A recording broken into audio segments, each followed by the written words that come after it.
नमस्कार। आकाशवाणी चंडीगढ़ से प्रादेशिक समाचारों के साथ मैं निधि मुंजाल। केंद्रीय प्राकृतिक गैस व पेट्रोलियम मंत्री हरदीप सिंह पुरी ने आयात स्रोतों में विविधता लाने और गैस मूल्य निर्धारण तंत्र को समायोजित करने के महत्व पर जोर दिया है, जिससे अंतर्राष्ट्रीय मूल्य वृद्धि के बावजूद घरेलू ईंधन लागत में गिरावट आई है। श्री पुरी गोवा में आयोजित भारत ऊर्जा सप्ताह 2024 में बोल रहे थे, जो ऊर्जा संक्रमण उद्देश्यों को आगे बढ़ाने के लिए एक प्रमुख मंच है।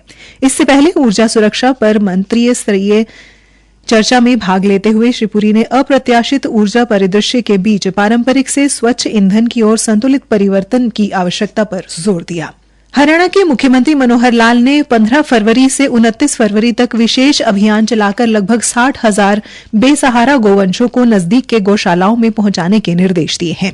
इस अभियान का मुख्य उद्देश्य राज्य की सड़कों से बेसहारा गोवंश के को गौशालाओं में पहुंचकर सड़क दुर्घटनाओं से निजात दिलाना है।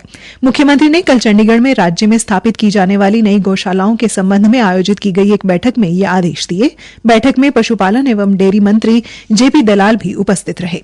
मुख्यमंत्री ने संबंधित अधिकारियों को कहा कि जिन पंचायतों द्वारा गौशाला स्थापित करने के प्रस्ताव आए हैं, उन पर आगामी कार्रवाई की जाए। इसी प्रकार उन्होंने राजस्व एवं आपदा प्रबंधन विभाग व पंचायती राज विभाग के अधिकारियों को गांवों में गौचरान की भूमि चिन्हित करने और 10 एकड़ से अधिक चिन्हित गौचरान की भूमि वाले गांवों की पंचायतों से गौशाला स्थापित करने के लिए बातचीत करने के निर्देश दिए।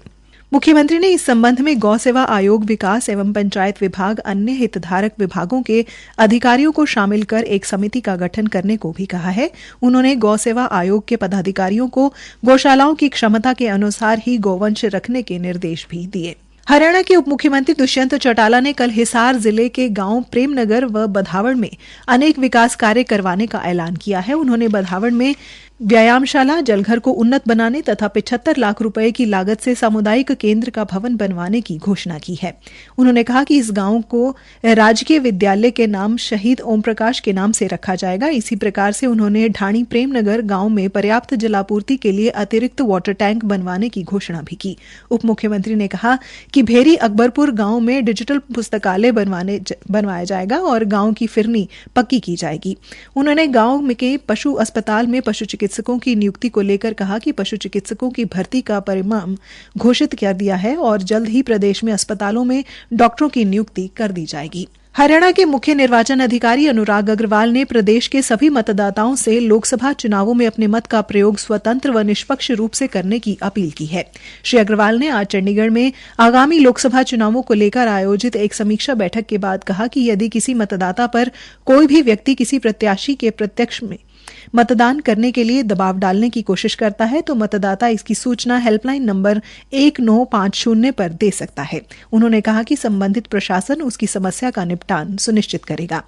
उन्होंने कहा कि यदि किसी व्यक्ति को लगता है कि उसके आसपास चुनाव आचार संहिता का उल्लंघन हो रहा है तो वो इसकी शिकायत सी विजिल मोबाइल ऐप पर दर्ज करवा सकता है।